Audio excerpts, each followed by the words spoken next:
Revision module, और वो revision module में हम लोग मैनेजमेंट कवर कर रहे हैं। उसके पिछले लेक्चर में हमने लीडरशिप के बारे में बात की थी, उसके टाइप्स और उसके कुछ और डिस्कशन किया था। लास्ट में हमने कैरिज्मेटिक लीडरशिप देखा था। आज हम कुछ और टॉपिक्स जैसे group behaviour, individual behaviour, attitude, values and team building, ये सारे देखेंगे। जैसे कि मैंने बताया कि बहुत सारी चीजें पब्लिक एडमिनिस्ट्रेशन से कॉमन है, तो एटीट्यूड और वैल्यूज वाला जो टॉपिक है ये एथिक्स में कॉमन टॉपिक है। फिर भी हम लोग इसको थोड़ा सा देख लेंगे यहाँ पे। बाकी एथिक्स वाले और इसमें बहुत ज्यादा कोई डिफरेंस है नहीं। तो सबसे पहले देखते हैं ग्रुप बिहेवियर। अब ग्रुप बिहेवियर होता क्या है? ग्रुप क्या होता है? सबसे पहले तो कि ग्रुप कलेक्शन ऑफ 2 और more people at a place with common objective, है ना? कोई भी कॉमन ऑब्जेक्टिव के लिए 2 या 2 से अधिक लोगों का जो समूह होगा उसको ग्रुप कहेंगे। According to behaviour these there are 3 types of people, है ना? जो ग्रुप में जो लोग इंक्लूडेड होते हैं उसमें 4 तरीके के लोग हो सकते हैं, 4 टाइप्स ऑफ पीपल। उसमें पहला है कॉम्पिटिटर्स हो सकते हैं, दूसरा इंडिविजुअलिस्टिक हो सकते हैं, कोऑपरेटर्स हो सकते हैं और इक्वलाइजर्स हो सकते हैं। अब कॉम्पिटिटर्स कौन है? जिसमें कॉम्पिटिशन की भावना होगी, कॉम्पिटिटिव बिहेवियर होगा। इंडिविजुअलिस्टिक कौन हो सकते हैं? जो पुट फॉरवर्ड इंडिविजुअलिस्टिक आउटलुक, है ना? सेल्फ का या फिर इंडिविजुअल का आउटलुक जो देखते हो। फिर कोऑपरेटर्स हो सकते हैं जिनकी कोऑपरेटिव अप्रोच होती है, और इक्वलाइजर्स क्या? जो सबको इक्वली ट्रीट करते हैं।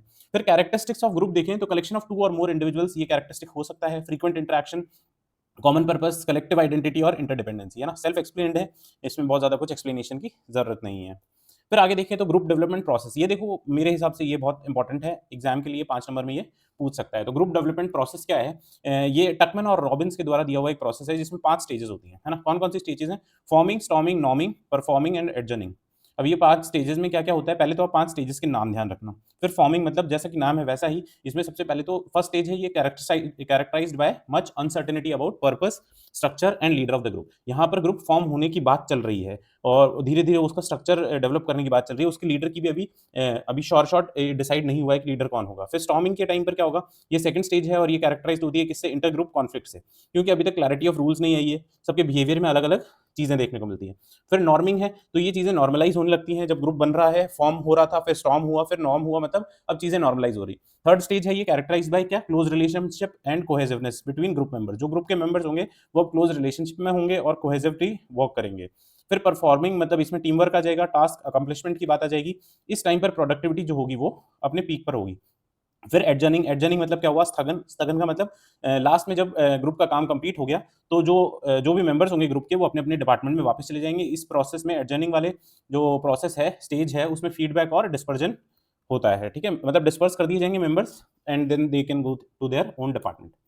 फिर कुछ टाइप्स हैं ग्रुप के, फॉर्मल और इनफॉर्मल। हमने पिछले लेक्चर में फॉर्मल और इनफॉर्मल के बारे में कुछ चर्चा की थी। अब फॉर्मल ग्रुप की बात करें तो फॉर्मल ग्रुप क्या होता है? हमने पिछले लेक्चर में फॉर्मल ऑर्गेनाइजेशन देखी थी, इनफॉर्मल ऑर्गेनाइजेशन देखी थी, ठीक है? तो फॉर्मल ग्रुप क्या होता है? ये इंटेंशनली जो बनाया हुआ ग्रुप होगा उसको फॉर्मल ग्रुप बोलेंगे। अब ये कितने तरीके के हो सकते हैं? जैसे कमांड ग्रुप हो सकता है, टास्क ग्रुप हो सकता है, कमिटी ग्रुप हो सकता है, ठीक है? कमांड ग्रुप क्या होगा? परमानेंट ग्रुप होगा जिसमें मैनेजर्स होंगे, सुपरवाइजर्स होंगे, लगभग हायर या मिडिल लेवल के मैनेजमेंट के लोग होंगे।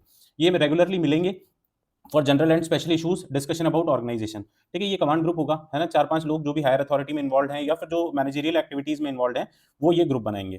फिर टास्क ग्रुप होता है, वो टेम्पररी ग्रुप होता है।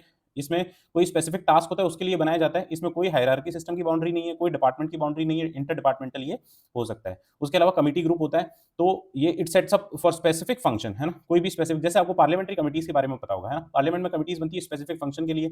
ये टेम्पररी भी हो सकती है, परमानेंट भी हो सकती है। पार्लियामेंट की ज्यादातर जो कमिटीज है वो देखो 1 साल तक का उनका टेन्योर रहता है। कुछ परमानेंट कमिटीज भी हो सकती हैं। Members can be from inside और आउटसाइड, है ना? मेंबर्स उसके खुद के ऑर्गेनाइजेशन से भी हो सकते हैं और बाहर के भी मेंबर्स हो सकते हैं।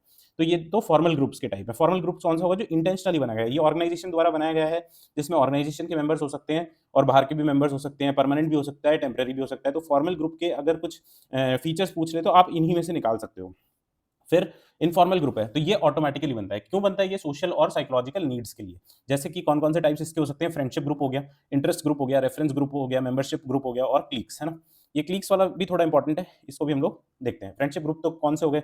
जिनका कॉमन व्यू है, सिमिलर थॉट प्रोसेस है, सिमिलर एज ग्रुप है ना? फिर इंटरेस्ट ग्रुप कौन सा होगा? जिसमें कॉमन इंटरेस्ट है, example sports, music, music etcetera, है ना? रेफरेंस ग्रुप कौन सा होगा? सिमिलर कैरेक्टरिस्टिक्स होंगे, बिजनेस क्वालिफिकेशन सिमिलर होगी। मेंबरशिप ग्रुप होंगे, members who subscribe to a group, जैसे आप कोई जिम की मेंबरशिप लेते हो तो इस टाइप के जो ग्रुप होंगे वो मेंबरशिप ग्रुप होंगे। फिर क्लीक्स क्या होते हैं? ये स्मॉल ग्रुप होता है 5 से 6 लोगों का जिनका इंटरेस्ट सेम होता है। जैसे फॉर एग्जांपल आप देखो तो एथलीट्स है मान लो, जो एथलीट्स हैं, मान लो अभी ओलंपिक गेम्स होंगे, वहाँ पर जा कर के कुछ ऑर्गेनाइजेशंस बन जाएँगी, है ना? वहाँ पर बहुत दिनों तक एथलीट्स रहेंगे, तो अपने-अपने ग्रुप्स बना लेंगे, थोड़े-थोड़े 5-5, 6-6 लोगों के, तो वो क्लीक्स कहलाएँगे जिनके सेम इंटरेस्ट हैं, है ना? इसमें लिमिटेड नंबर ऑफ मेंबर्स होंगे, can make members outside of organisation भी ये मेंबर्स बना सकते हैं and group have its own, उनका अपना सोशल नॉर्म होता है। तो ये क्लीक्स वाला जो है, ये थोड़ा-सा आपको ध्यान रखना है, क्योंकि ये मेरे हिसाब से पूछे जाने लायक क्वेश्चन है। बाकी फ्रेंडशिप ग्रुप कोई पूछेगा पूछेगा नहीं, पर आपको नाम तो सारे ही ध्यान होने चाहिए। पर ये सब आपसे कोई पूछेगा तो आप लिख सकते हो। क्लीक्स थोड़ा-सा अलग है, ठीक है? फिर कुछ डिफरेंसेस देखे अपन फॉर्मल और इनफॉर्मल ग्रुप में। तो फॉर्मल तो देखो हमने देखा कॉन्शियसली बनाया था, इनफॉर्मल कैसे ऑटोमैटिकली बना हुआ है। फॉर्मल के पहले एक बार देखते हैं ऑब्जेक्टिव क्या होता है फॉर्मल ग्रुप का, टू अकम्प्लिश सम टास्क, है ना? स्पेसिफिक टास्क के लिए बनाया है या जनरल टास्क के लिए बनाया है, तो वो फॉर्मल ग्रुप है। लार्जर ग्रुप होता है ये स्टेबल और परमानेंट होता है। कम्युनिकेशन इसमें हॉरिजॉन्टल भी होती है, ठीक है? ये कम्युनिकेशन भी होती है, जबकि ये कम्युनिकेशन भी होती है। फिर फॉर्मल लीडरशिप होती है, इसमें authority comes with post, post के साथ में ही अथॉरिटी आती है। इनफॉर्मल ग्रुप है तो ऑटोमेटिकली बनता है। ऑब्जेक्टिव क्या होता है इसका? Fulfilment of social and psychological needs. Comparatively ये फॉर्मल ग्रुप से छोटा होता है, अनस्टेबल और टेम्परेरी होता है। नो सीक्वेंस और एनी डायरेक्शन और ग्रेप वाइन पैटर्न, है ना? इसमें कोई भी सीक्वेंस नहीं होता है, और इस पर्टिकुलरली जो सीक्वेंस नहीं होने वाली चीज के लिए एक टर्म इस्तेमाल होती है, ग्रेप वाइन पैटर्न इसको बोलते हैं, है ना? ग्रेप वाइन पैटर्न वैसे इतना ज्यादा इंपॉर्टेंट नहीं है हमारे लिए, टाइम होता है तो हम लोग उसको थोड़ा और समझते हैं। फिर इनफॉर्मल लीडरशिप है, और इसमें पर्सनल अथॉरिटी होती है, ठीक है? तो ये फॉर्मल और इनफॉर्मल ग्रुप्स के बारे में हो गया। फिर जो हमारे टॉपिक दिया हुआ है ग्रुप बिहेवियर की, तो अब देखो ग्रुप बिहेवियर क्या होगा? जो 2 और 2 से ज़्यादा लोगों ने जो ग्रुप बनाया था, उसमें कुछ सिमिलर गोल्स था, तो ये जो ग्रुप है ये behave in the same manner, है ना? ये जो ग्रुप है वो सेम मैनर में बिहेव करता है, और उसी को हम ग्रुप बिहेवियर बोलते हैं। इसमें कुछ की फैक्टर्स हैं, जैसे कि ग्रुप लीडरशिप हो गया, कोहेसिवनेस हो गया, members motivation, group norms, individual role, environmental factor और टास्क। अब एक-एक करके देखें इनको, तो ग्रुप लीडरशिप क्या होगा? Performance of these which helps grow achieve it's objectives, है ना? इसमें जो परफॉर्मेंस ऑफ दीज़ एड्स नहीं है, ये एक्ट्स है, ठीक है? Performance of these acts which help those acts which help in group achieve its objective. फिर cohesiveness है, the members of group interact and cooperate, they are united and work together. Members motivation की बात हुई, तो proper motivation can assure that groups will work together. Motivation देंगे तो group अच्छे से साथ में काम करेगा, और everyone will do their part. Group norms है, तो ग्रुप जब बनेगा तो उसके कुछ कोड्स बन जाएंगे, कुछ संहिता बन जाएंगी, और कुछ प्रैक्टिसेस डेवलप हो जाती है ऑटोमेटिकली ही। फिर इंडिविजुअल रोल है, तो specific role to achieve goals. Individual का भी चाहे ग्रुप बन गया, कलेक्टिव रोल हो, पर फिर भी इंडिविजुअल का रोल भी एग्जिस्ट करता है। फिर कुछ एनवायरमेंटल फैक्टर्स होते हैं जिनसे इफेक्ट पड़ता है ग्रुप बिहेवियर पे। फिर टास्क होती है ना? टास्क भी देखो थोड़ा सा इंपॉर्टेंट है। They are different type of task given to a group.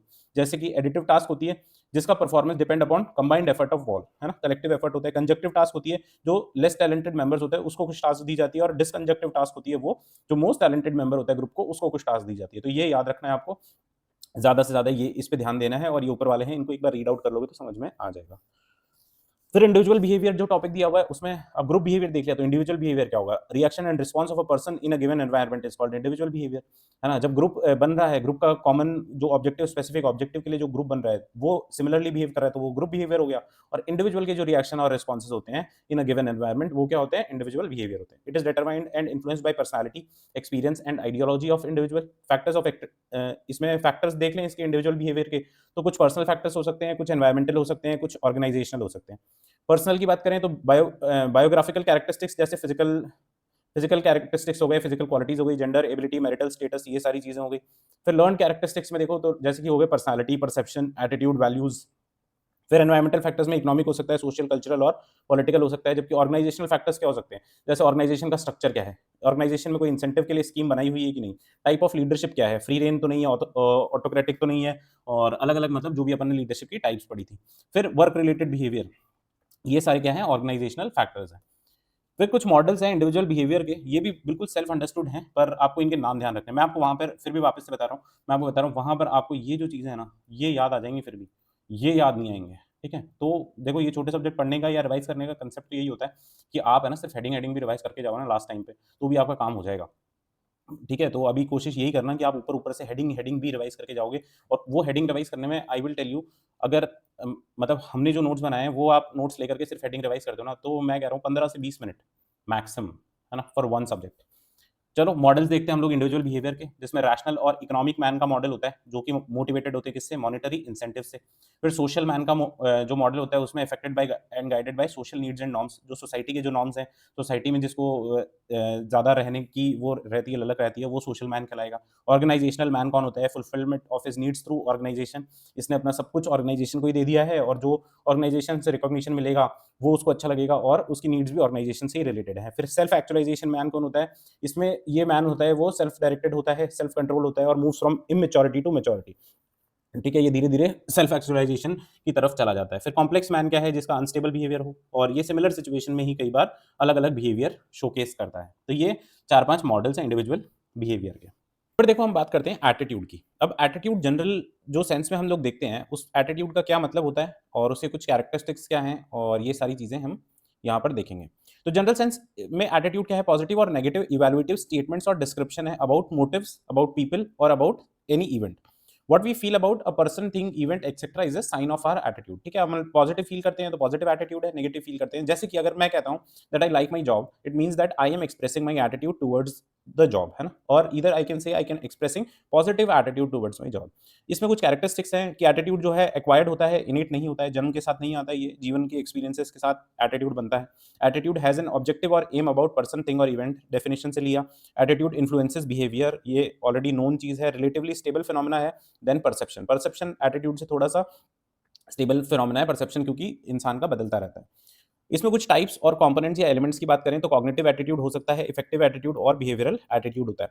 अब कॉग्निटिव में क्या होगा? कॉग्निटिव हमने जब बिहेवियर देखा था तब हमने देखी थी नॉलेज और बिलीफ के बारे में जो इन्वॉल्व करता है एस्पेक्ट ऑफ एटीट्यूड, वो कॉग्निटिव एटीट्यूड होगा। इफेक्टिव एटीट्यूड क्या होगा? Involves emotion, feelings towards people और ऑब्जेक्ट। और जो बिहेवियरल एटीट्यूड है involves action towards people, object etcetera. फिर human attitude can change by following means, जैसे कि by providing new information, through fear and punishment, by removing differences and conflicts और by providing participation in problem solving. इस तरीके से अपन लोग क्या कर सकते हैं? ह्यूमन एटीट्यूड चेंज कर सकते हैं। या मैनेजमेंट की बात हो रही है तो हम लोग वर्कर्स का एटीट्यूड चेंज कर सकते हैं, मिडिल लेवल मैनेजमेंट का एटीट्यूड चेंज कर सकते हैं।